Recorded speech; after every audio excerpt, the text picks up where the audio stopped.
അസ്സലാമു അലൈക്കും വറഹ്മത്തുള്ളാഹി വബറകാതുഹു. അൽഹംദുലില്ലാഹി വസ്സലാത്തു വസ്സലാമു അലാ അഷ്റഫി റസൂലില്ലാഹി വഅലാ ആലിഹി വസഹ്ബിഹി അജ്മഈൻ. അമ്മാ ബഅദ്. പ്രിയപ്പെട്ട സുഹൃത്തുക്കളെ,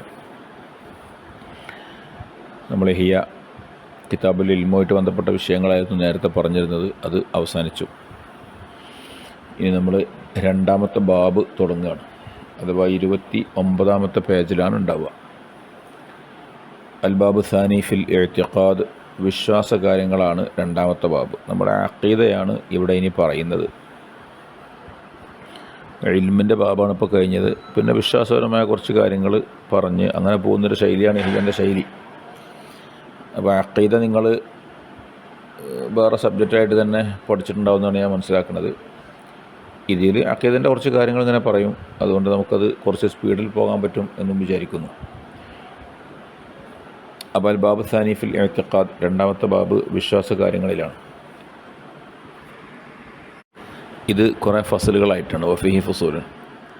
ഒന്ന് ഫി തർജമത്തി അഖീദത്തി അഹ്ലുസുന്ന, അഹ്ലുസുന്നയുടെ പിന്നെ അഖീദ എന്താന്ന് പറയണം ആദ്യം. അഹ്ലുസുന്നത്ത് വൽ ജമാഅത്തിൻ്റെ അഖീദ ഒരു പിന്നെ മൊത്തത്തിൽ ഒറ്റവാക്കിൽ പറയുമ്പോൾ അത് വഹിയ അന്നഹു തആല വ തഖദ്ദസ വാഹിദുൻ ലാ ശരീക ലഹു, അല്ലാഹു സുബ്ഹാനഹു വ തആല ഒരുവനാണ്, പങ്കുകാരില്ലാത്ത ഒരുത്തനാണ്. ഫർദുല്ലാ മിസ്ല ലഹു, അവൻ ഒരുവനാണ്, അവന് മിസ്ലില്ല, അതുപോലുള്ള തുല്യമായ മറ്റൊന്നില്ല.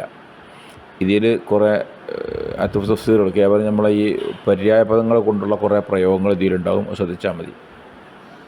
സമദുൻ ലാ ദിദ്ദ ലഹു, അവൻ അന്യാശ്രയനാണ്, ഒരാളെയും ആശ്രയിക്കാത്തവനാണ്, അവന് ഓപ്പോസിറ്റ് സൈഡിലൊരാളില്ല. മുൻഫരിദുൻ ലാ നിദ്ദ ലഹു, അവൻ ഒറ്റയാണ്, അവന് സമന്മാരാകുന്ന ആളുകളില്ല. അന്നഹു ഖദീമുൻ, അവൻ പണ്ടേയുള്ളവനാണ്. ലാ അവ്വല ലഹു, അവന് തുടക്കമില്ല. അസലിയുൻ ലാ ബിദാഅത ലഹു, അത് വാർത്ത തന്നെ, അവൻ പണ്ടേയുള്ളവനാണ്, ഒരു തുടക്കമില്ലാത്തവനാണ്. മുസ്തമിറുൽ വജൂദ്, അവൻ്റെ ഉണ്മ, അവൻ്റെ നിലനിൽപ്പ്, അത് കാലാകാലം നിൽക്കുന്നതാണ്, ഒരവസാനമില്ല. അബദിയുൻ ലാ നിഹായത ലഹു, അതോ തന്നെ അർത്ഥം. ഖയ്യൂമുൽ ലൻഖിതാ ലഹു, അവൻ സ്ഥിരമായി നിലകൊള്ളുന്നവനാണ്, ഒരിക്കലും അവന് മുറിഞ്ഞു പോകലില്ല.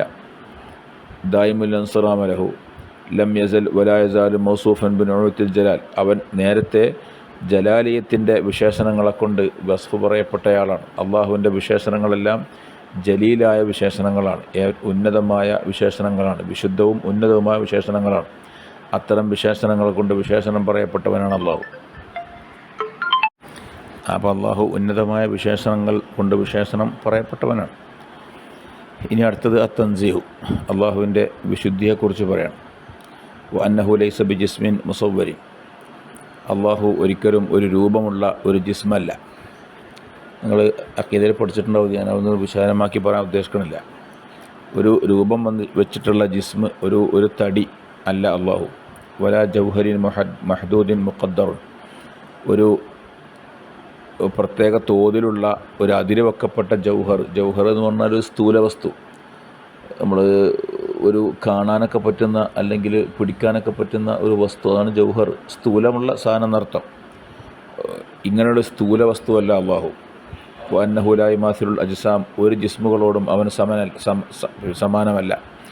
അള്ളാഹു മറ്റൊരു തടിയോടും എന്തെങ്കിലും ഒരു സൃഷ്ടിജാലങ്ങളോടും സമപ്പെട്ടവനല്ല. ലാ ഫി തഖ്ദീർ, അത് സങ്കല്പനത്തിലുമില്ല. വലാ ഫി ഖബൂലുൽ ഇൻഖിസാം സ്വീകരിക്കുക, ഓഹരി ചെയ്യലിനെ സ്വീകരിക്കുക. നമ്മളിപ്പോൾ ഏതൊരു സാധനം എടുത്താലും അത് കഷ്ണിച്ചായിട്ട് നമുക്ക് ഓഹരി ചെയ്യാൻ പറ്റും. ഇനിയിപ്പോൾ ഒറ്റ തടിയാണെങ്കിലും നമുക്കത് കുറേ കഷ്ണങ്ങളാക്കാൻ പറ്റും. ഇത് എല്ലാ വസ്തുക്കളുടെയും ഒരു വിശേഷണമാണ്. ഇൻഖിസാമിനെ സ്വീകരിക്കുക, ഓഹരി ചെയ്യാൻ സാധിക്കുക. അങ്ങനെ ചെയ്യാൻ സാധിക്കുന്നവനുമല്ല അള്ളാഹു. അള്ളാഹ് അങ്ങനെ മുറിച്ചു വെക്കാൻ പറ്റുക? അതൊന്നും കഴിയില്ല. വഅന്നഹു ലൈസ ബി ജൗഹരിൻ വലാ തഹുല്ലുഹുൽ ജവാഹിർ, നേരത്തെ പറഞ്ഞ സ്ഥൂല വസ്തുവല്ല, ഒരു സ്ഥൂല വസ്തു അള്ളാഹുവിൽ ഇറങ്ങുന്നുമില്ല. വലാ ബി അറദിൻ, അള്ളാഹു അറളല്ല. വലാ തഹുല്ലുഹുൽ അറാദ്, അവനിൽ ഇറങ്ങുകയുമില്ല. ഈ അറള് എന്ന് പറഞ്ഞാൽ സ്വയം നിലനിൽപ്പില്ലാത്ത സാധനം. ഇപ്പോൾ ഉദാഹരണമായിട്ട് പറഞ്ഞാൽ നമുക്കിപ്പോൾ എല്ലാ വസ്തുക്കൾക്കും അറളുണ്ടാവും. നമുക്കിപ്പോൾ ഒരു സാധനം എടുത്താൽ നമുക്കിപ്പോൾ ഒരു കിതാബ്, ഒരു പുസ്തകം, ഈ പുസ്തകം ഒരു ജിസ്മാണ്. ആ ജിസ്മിൽ കുറേ അറളുകളുണ്ടാവും. അപ്പോൾ ആ പുസ്തകത്തിൻ്റെ നീളം, വീതി, അതിൻ്റെ നിറം, അതിൻ്റെ പഴക്കം, ഇതൊക്കെ ഇപ്പോൾ അറളുകളാണ്. കാരണം അതൊന്നും സ്വന്തം ഒരു സ്ഥലത്ത് നിൽക്കില്ല. നമ്മളിപ്പോൾ ഒരു നീളം വീതി കണ്ടോ സാധനം ഉണ്ടോ? ദുനിയാവിലില്ലല്ലോ. ഒരു വസ്തുവിലാണ് നീളവും വീതി ഉണ്ടാവുക. ഒരു വസ്തു ഇല്ലാതെ വെറും നീളം വീതി കണ്ടോ സാധനം ഉണ്ടാവില്ല. അറളാണ്. ഇപ്പോൾ ഒരു കളറ്, കളർ എന്ന് പറഞ്ഞാൽ എങ്ങനെ ഉണ്ടാകുക? എന്തെങ്കിലും ഒരു സാധനത്തുമ്പോലുള്ള കളർ ഉണ്ടാകുക. ഒരു വസ്തു ഇല്ലാതെ വെറും കളർ മാത്രം ഉണ്ടാവുമോ? ഉണ്ടാവില്ല. അത് അറളാണ്. ഇങ്ങനെ അയറാദുകൾ, അള്ളാഹു അറളല്ല, പിന്നെ ജൗഹറുമല്ല. അപ്പോൾ ഒരു സ്ഥൂല വസ്തു ഒരു സ്ഥൂല വസ്തുവല്ല, ഒരു വസ്തുവിനുണ്ടാകുന്ന വിശേഷണങ്ങളുണ്ട് സ്വയം നിലനിൽപ്പില്ലാത്ത, അതുമല്ല അള്ളാഹു എന്നർത്ഥം. ബല്ലാ യുമാസിലു മൗജൂദൻ, ഒരു വസ്തുവിനോടും അവൻ സമനല്ല. വലാ യുമാസിലുഹു മൗജൂദൻ, അവനോടൊരു ഉള്ള വസ്തു സമമാവുകയുമില്ല. ലൈസ കമിസ്ലിഹി ഷൈഉൻ വലാ ഹുവ കമിസ്ലി ഷൈഇൻ, അവനൊരു വസ്തുവിനെ പോലെയല്ല, ഒരു വസ്തു അവനെ പോലെയുമല്ല. വഅന്നഹു ലാ യഹദ്ദുഹുൽ മിഖ്ദാർ വലാ തഹ്വീഹിൽ അഖ്താർ, ഒരു തോത് അവനെ കണക്കാക്കുകയില്ല. നമുക്ക് ഓരോ വസ്തുക്കൾ കണക്കാക്കാൻ നിങ്ങൾ അളന്നിട്ടോ തൂക്കിയിട്ടോ എണ്ണിയിട്ടോ ഇങ്ങനെ പല നിലക്കുള്ള കണക്കാക്കലുകളുണ്ട്. അങ്ങനെ ഒരു തരം മിഖ്ദാറും ഒരു തരം തോതുകൾക്കും ഒരു യൂണിറ്റുകൾക്കും അവൻ എല്ലാം അതിജയിക്കുന്നവനാണ്. അതിനൊന്നും അധീനപ്പെടുത്താൻ അവനെ സാധിക്കില്ല. വലാ തഹ്വീഹിൽ അഖ്താർ, സ്ഥലങ്ങൾ അവനെ ഉൾക്കൊള്ളുകയില്ല. ഒരു സ്ഥലത്ത് അള്ളാഹ് അങ്ങനെ കൊണ്ടുപോയി വെക്കുക, അങ്ങനെ അള്ളാഹുവിനെ ഉൾക്കൊള്ളാൻ പറ്റുന്നൊരു സ്ഥലമില്ല. വലാ തുഹീതു ബിഹിൽ ജിഹാദ്, ജിഹത്തുകൾ അവനെ ഉൾക്കൊള്ളുകയില്ല. നമുക്കൊരു എല്ലാ വസ്തുക്കും ജിഹത്തുണ്ടാവുമല്ലോ. നമ്മളിപ്പം മുന്ന് പിന്ന് വലത് ഇടത് മുകൾ താഴെ ഇങ്ങനെ 6 ജിഹത്തുകൾ ഓരോന്നിനുണ്ട്. നമ്മളിപ്പോൾ ഇനി സാധാരണ പറയുകയാണെങ്കിൽ ഇപ്പോൾ കിഴക്ക് ഭാഗം പടിഞ്ഞാറ് ഭാഗം അങ്ങനെയൊക്കെ പലതും പറയും. ഇങ്ങനെയൊന്നും അള്ളാഹിൻ്റെ കാര്യത്തിൽ പറയാൻ കഴിയില്ല. അള്ളാഹ് ഇവിടെയുള്ള കിഴക്കിലാണ്, അവൻ മുകളിലാണ്, താഴെയാണ്, നടുവിലാണ്, മുന്നിലാണ്, ബാക്കിലാണ്, അങ്ങനെയൊന്നുമില്ല. അവൻ തെക്ക് ഭാഗത്തേക്കാട് പോയിട്ട് അവിടെയാണ്. നോക്കൂ, ഇങ്ങനെ ഒരു ജിഹത്തിനെ ഉൾക്കൊള്ളുന്നതല്ല അള്ളാഹു താല. ഒരു ജിഹത്തും അള്ളാഹുവിനെ ഉൾക്കൊള്ളുന്നില്ല. അതാ വലാ തഹ്വീഹിൽ അഖ്താർ വലാ തുഹീതു ബിഹിൽ ജിഹാദ് വലാ തക്തനിഫുൽ അർളു വസ്സമാവാത്ത്, ഭൂമിയും ആകാശവും അവനെ വലയം ചെയ്യുകയുമില്ല. ഭൂമി ആകാശമൊന്നും മതിയാവില്ലല്ലോ അള്ളാഹ്ക്ക്. അങ്ങനെ അവിടെയൊക്കെ ഭൂമിയിലും ആകാശത്തൊക്കെ അള്ളാഹു ഉത്തർക്കണത് അങ്ങനെ പറയാം. വഅന്നഹു മുസ്തമിൻ അലൽ അർശ്, അള്ളാഹു അർശിൻ്റെ മേൽ നിലകൊള്ളുന്നവനാണ്.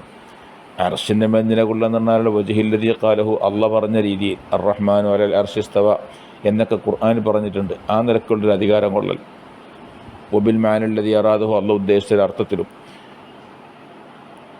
നമ്മൾ പിന്നെ ഖുർആനിൽ പറഞ്ഞ ഇത്തരം പദപ്രയോഗങ്ങളും ഇത്തരം വിഷയങ്ങളൊക്കെ പൂർണ്ണാർത്ഥം എന്താ നമുക്കറിയാമല്ലോ. അള്ളാഹ് എന്താണ് ഉദ്ദേശിച്ചത് ആ അർത്ഥത്തിൽ. ഇസ്തിവ അൻ മുനസ്സഹൻ അനിൽ മുമാസത്തി, ഒരു ഇസ്തിവ ഉണ്ട്. അള്ളാഹു തആല അർശിൽ സമമാവുക, അർശിൽ അധികാരം ചെലുത്തുക എന്നൊരു പ്രയോഗമുണ്ട് ഖുർആനിൽ. അതെന്തധികാരം ഇപ്പം നമുക്കറിയില്ലല്ലോ. നമ്മളെ അർശനെ കണ്ടിട്ടില്ലല്ലോ, അള്ളാഹിനെയും കണ്ടിട്ടില്ല. അത് ഇസ്തിവ മുനസ്സഹൻ അനിൽ മുമാസത്തി, തൊടല്ലത്തൊട്ട് വിശുദ്ധമാക്കപ്പെട്ട ഒരു സമമാകൽ. അള്ളാഹു അർശനെ തൊടുന്നില്ല. ബൽ ഇസ്തിഖ്റാരി വത്തമക്കുൻ, അവിടെ അങ്ങനെ മുസ്തഖിറായിട്ട് നിൽക്കണില്ല. അവിടെ ഇറങ്ങുക എന്നുള്ള സംഭവമല്ല, അവിടുന്ന് നീങ്ങുക എന്നുള്ള സംഭവമല്ല.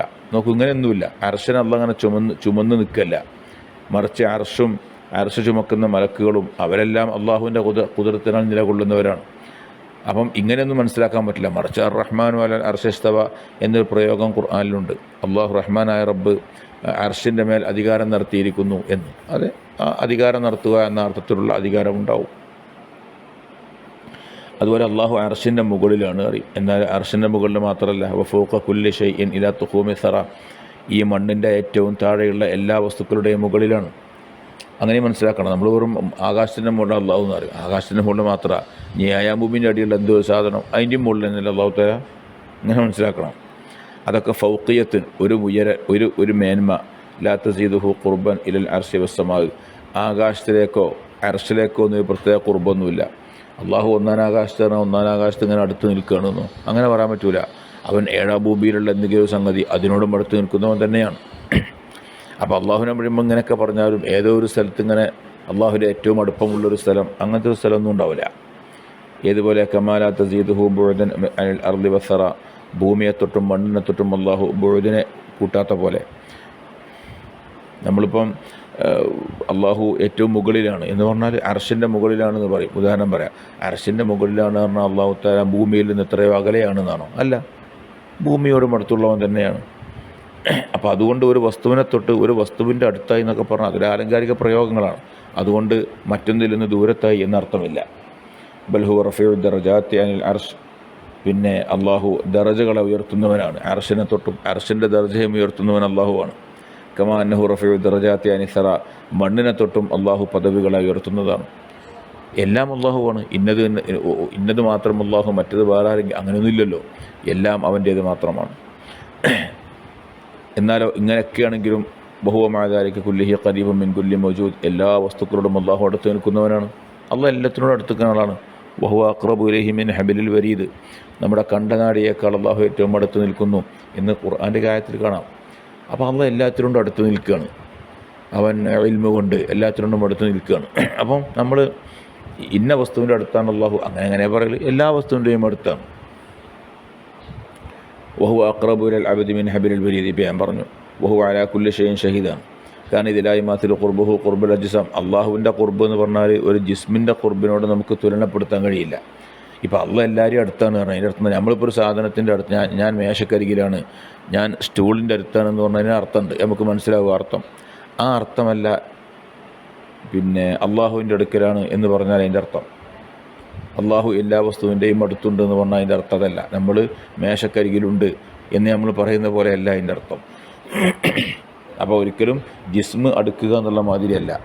അതുപോലെ കമാലാത്തു മാസൽ ദാത്ത് ഹുദാത്തല്ല ജിസം, അള്ളാഹുവിൻ്റെ ദാത്ത്, അവൻ്റെ എന്താണ് പറയുക, അവൻ്റെ ഉണ്മ അത് എന്താകുന്നില്ല, ഒരു ജിസ്മിനോടും മറ്റൊരു വസ്തുവിനോടും സമമാകുന്നില്ല എന്നതുപോലെ തന്നെ അള്ളാഹു ഒന്നിലും അവതരിക്കുന്നില്ല, അള്ളാഹുവിൽ വേറൊരു സാധനം അവതരിക്കുന്നില്ല, ഒരു സ്ഥലം അള്ളാഹുവിനെ ഉൾക്കൊള്ളുകയില്ല. ഇങ്ങനെ നേരത്തെ പറഞ്ഞ കാര്യങ്ങളൊക്കെ തന്നെ അതിൽ വീണ്ടും പറയണത്. അതുപോലെ അള്ളാഹു താല മുഖദ്ദസുനാലിൻ്റെ വാരിദ്, ആരലുകളെ തൊട്ട് മുഖദ്ദസാണ്. ഇപ്പം പറഞ്ഞു, ഞാൻ അല്പം മുമ്പ് പറഞ്ഞില്ല അറൽ എന്താണെന്നുള്ളത്. അങ്ങനെ അറലുകൾ അള്ളാഹ്ക്കില്ല. ഇപ്പം തഗീർ ഇന്തിഖാൽ, അള്ളങ്ങനെ മാറുക, സ്ഥലം മാറുക അല്ലെങ്കിൽ സ്വഭാവം മാറുക. തഗീർ പകർച്ചാവലാണ്. ഇപ്പം അള്ളങ്ങനെ വെളുത്തിട്ട് ഇനി കുറച്ച് കഴിയുമ്പം കറുത്തായി, പിന്നെ ചുവപ്പായി, അങ്ങനെയൊന്നുമില്ല. തഗീറുകളൊന്നുമില്ല. അള്ളങ്ങനെ ഇരിക്കുക, ഇനി കുറച്ച് കഴിയുമ്പോൾ ഇത് കടന്ന്, ഇതൊക്കെ ഇപ്പോൾ ഇങ്ങനത്തെ തഗീറുകളില്ല. ഇന്തിഖാൽ, ഒരു സ്ഥലത്ത് നിന്ന് വേറൊരു സ്ഥലത്തേക്ക് പോവുക, അങ്ങനെയൊന്നുമില്ല. ഒരു ഹവാദിസും അള്ളാഹു ഇറങ്ങുന്നില്ല, ഒരു ദുരന്തങ്ങളോ വിഷയങ്ങളോ അള്ളാഹിനെ ബാധിക്കണില്ല. വലാ താഴ്ത്തരി, ഒരു ആരതുകളും മൗനമില്ല. അള്ളാഹ് ഇങ്ങനെ പെരും കാറ്റുമായി, ചിലപ്പം കൊട്ടം വെയിൽ കൊണ്ട് കുടുങ്ങുക, അങ്ങനെയുള്ള പ്രത്യേക ദുന്യാവിൽ നമുക്ക് ആരുതാകുന്ന ഇത്തരം ഒരു സംഗതികളുമില്ല. അള്ളാഹു എപ്പോഴും ജലാലിയത്തിൻ്റെ ഏറ്റവും വിശുദ്ധമായ വിശേഷണത്തിൽ വിശുദ്ധമായിട്ട് ഇങ്ങനെ നിലകൊള്ളുകയാണ്. അള്ളാഹു ഏറ്റവും കമാലിയ സിഫത്ത്, വഫീ സിഫാത്തിൽ കമാലിഹി മുസ്തഗനിയൻ അൻ സിയാദത്തിൽ ഇസ്തിക്മാൽ, സമ്പൂർണ്ണ സിഫത്ത, ഇനി ഇസ്തിക്മാലില്ല, ഇനിയൊരു പൂർണ്ണതയില്ല. നമുക്കിപ്പോൾ എന്തൊരു സാധനത്തെക്കുറിച്ചും അത് പൂർണ്ണമാണ്, ബെറ്ററാണെന്ന് പറഞ്ഞാൽ ആ ബെറ്ററിൻ്റെ അപ്പുറത്ത് വീണ്ടും ബെറ്ററുണ്ട്. നമുക്കിപ്പോൾ ഒരു സാധനം പൂർണ്ണമാണെന്ന് പറഞ്ഞാൽ നമ്മൾ അത്ര മതി എന്ന് വെച്ചതുകൊണ്ടാണ്. കാരണം അതിൻ്റെ അപ്പുറം പൂർണ്ണത നമുക്ക് കൈവരിക്കാൻ കഴിയില്ല. എന്നാൽ അള്ളാഹുവിൻ്റെ അപ്പുറത്തേക്ക് ഒരു പൂർണ്ണതയില്ല. പൂർണ്ണതയുടെ ഏറ്റവും അങ്ങേയറ്റത്താണ് അള്ളാഹു എന്നർത്ഥം. അപ്പം ഇസ്തിക്ബാലിൻ്റെ സിയാദത്തിനെ തൊട്ട് അന്യാശ്രയത്വമുണ്ട്. എല്ലാ പിന്നെ അള്ളാഹുവിൽ സമ്പൂർണ്ണ ആൾറെഡി റെഡിയാണ് എന്നർത്ഥം.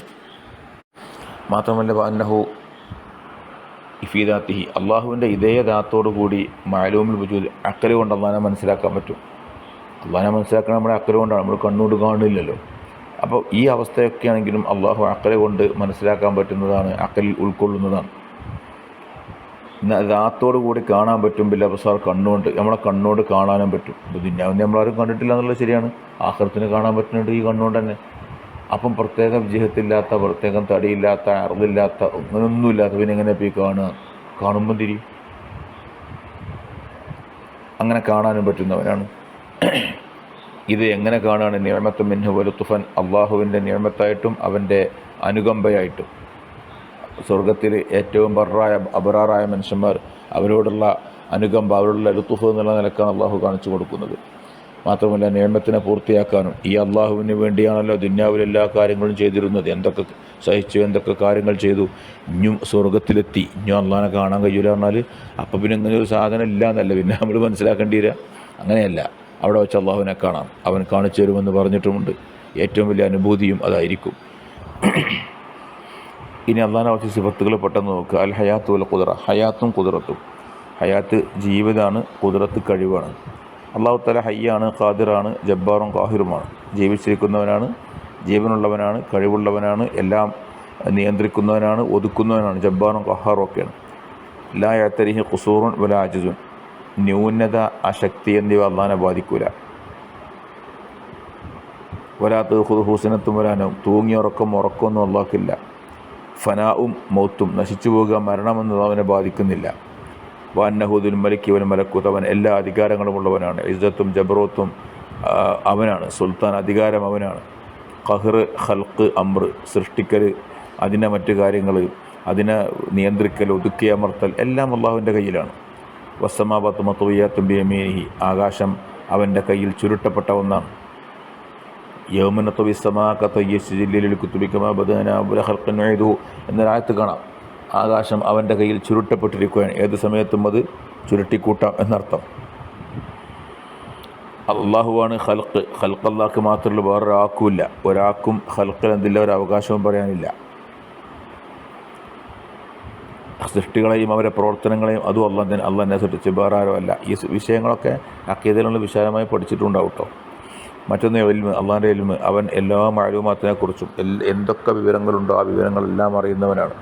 അവൻ്റെ ഇൽമ് ഭൂമിൻ്റെ അടിയിലുള്ള ഭൂമിൻ്റെ അടിയിലുള്ള സാധനം മുതൽ ഏഴാകാശത്തിൻ്റെയും ഏറ്റവും മുകളിലുള്ള വസ്തുക്കൾ വരെ ദുന്യാവ് മുഴുവൻ എന്നർത്ഥം. ഒരു ഭൂമിയിലുള്ള ഒരു ചെറിയ കടുമണി തൂക്കം പോലും അവൻ്റെ ഇൽമിൽ നിന്ന് അകലുന്നില്ല. എല്ലാം അവൻ്റെ മുമ്പിൽ വളരെ ലൈവാണ്. അള്ളാഹുവിൻ്റെ ഇൽമിൻ്റെ മുമ്പിൽ എല്ലാം ലൈവായിരിക്കുമെന്നർത്ഥം. ബൽ യഅലമു ദബീബൻ നംലത്തി സൗദായി അല സഖറത്തി സമ്മായി ഫിൽ ലൈലത്തിൽ ളൽമാ. നമ്മളിപ്പോൾ 30-ാം പേജിൻ്റെ അവസാനത്തിലെത്തിയിട്ടുണ്ട്, ശ്രദ്ധിക്കുന്നുണ്ടാവുമെന്ന് വിചാരിക്കണം. അവൻ ഒരു കറുത്ത ഉറുമ്പിൻ്റെ നടത്തം അവൻ അറിയും. അല സഖറത്തി സമ്മായി, കറുത്ത പാറക്കല്ലുമ്മൽ കറുത്ത രാത്രിയിൽ. കൂരിട്ടുള്ള രാത്രിയിൽ ഒരു കറുത്ത പാറയിലൂടെ ഒരു കറുത്ത എറുമ്പ് നടക്കുകയാണെങ്കിൽ അതും അവൻ അറിയും. അവനറിയാതെ അങ്ങനെ എറുമ്പിനെ സഞ്ചരിക്കാൻ സാധ്യമല്ല. വയദ്രിക്കു ഹർക്കത്ത ദർരി ഫി ജവ്വിൽ ഹവാ. നമ്മുടെ ഈ അന്തരീക്ഷത്തിലുള്ള ദർറുകൾ, പിന്നെ ദർറ് എന്ന് പറഞ്ഞാൽ എന്താണ് പറയുക, ആറ്റങ്ങളുടെ സഞ്ചാരം അവനറിയാം. സിറും ഏറ്റവും രഹസ്യമായതും രഹസ്യത്തിൻ്റെ അപ്പുറത്തുള്ളവനും അള്ളാഹുവിനറിയാം. നമ്മളെ മനസ്സിൻ്റെ ഉള്ളിൽ ഒളിപ്പിച്ചു വെച്ച കാര്യങ്ങൾ അതറിയുന്നവനാണ് അള്ളാഹു തആല. നമ്മുടെ മനസ്സിൻ്റെ ചാഞ്ചാട്ടങ്ങളും മനസ്സിൻ്റെ വീക്ഷണങ്ങളും അതെല്ലാം അറിയുന്നവനാണ് അള്ളാഹു തആല. അപ്പം ഇങ്ങനെ അസല് മുതലേ, പണ്ട് മുതലേ, അള്ളാഹു എല്ലാം സൃഷ്ടിക്കുന്നതിൻ്റെ മുമ്പ് മുതലേ അള്ളാഹുവിൻ്റെ വിശേഷണം അതാണ്.